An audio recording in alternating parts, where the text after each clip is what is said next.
Good evening sir. Yeah.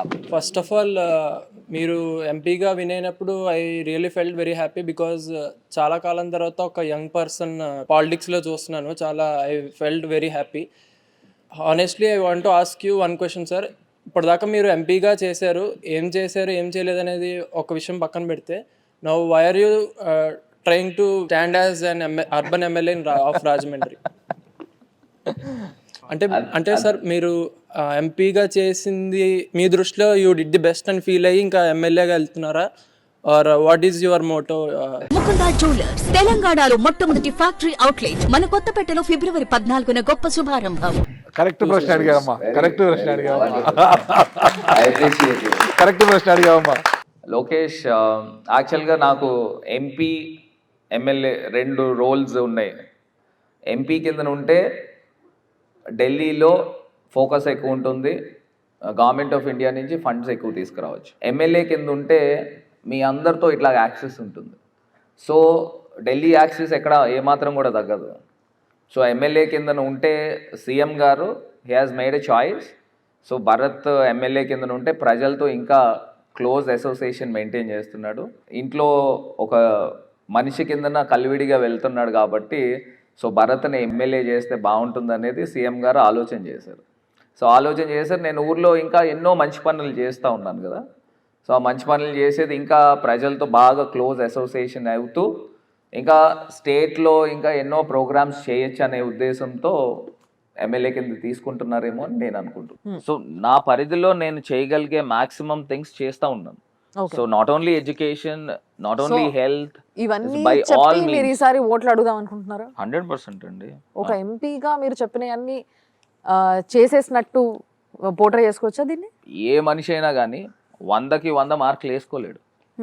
ఇప్పుడు నేను నా సాటిస్ఫాక్షన్ లెవెల్స్ ఉన్నాయి. అంటే మీరు స్టార్టింగ్ లో మీరు అన్నారు కదా ఎంపీగానే నన్ను ఇంటర్వ్యూ చేయండి అని. ఎందుకంటే నేను ఇప్పుడు అచీవ్ చేసిన ఏమున్నాయో అవి చెప్పేదాని గురించి ఎంపీగానే చేయండి. ఓకే, సో ఎంపీగానే ఇంటర్వ్యూ చేస్తే ఒక ఎంపీగా మీరు అన్నారు కదా ఎంపీగా నేను సెంట్రల్ నుంచి ఫండ్స్ తేవచ్చు, ఎమ్మెల్యేగా అయితే మీ అందరికి దగ్గరగా ఉండొచ్చు, మీకేం కావాలో తెలుసుకోవచ్చు, మీకు కావాల్సింది ఇవ్వచ్చు అని. ఒక ఎంపీగా మీరు ఎంత ఫండ్స్ తెచ్చారు సార్ ఇప్పటి వరకు?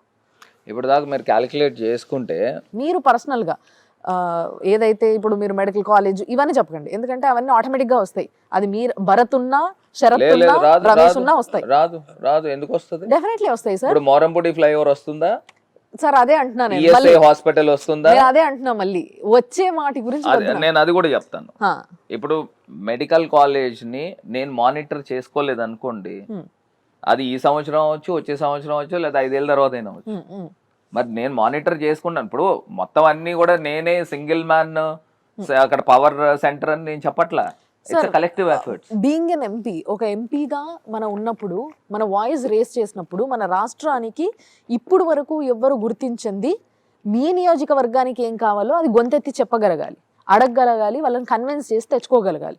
మీరు గొంతెత్తి అడిగిన విధానం చూస్తే ఇక్కడ జగన్ గారికి కూడా మీకు అది అరే ఇట్లాంటి వాడు కదా నాకు ఎంపీ కావాల్సింది, ఇది కదా నాకు కావాల్సింది అన్న ఫీలింగ్ ఆయనకు కూడా రావాలి. సో అలాంటిది మీరు ఏమైనా చేస్తే చెప్పండి అని అడుగుతున్నాను నేను, అంతే. ఇప్పుడు గోపాల్పురం కాన్స్టిట్యున్సీలో కొయ్యల్గూడెం టు జీలిగిమిల్లి రోడ్, మీరు ఆ రోడ్ చూస్తే 20 సంవత్సరాల నుంచి ఆ రోడ్డు ఒక లారీ అందులో పడితే తిరగబడిపోయేది, గోతుల్లో పడితే. 20 years నుంచి పట్టించుకున్న నాదుడు లేడు.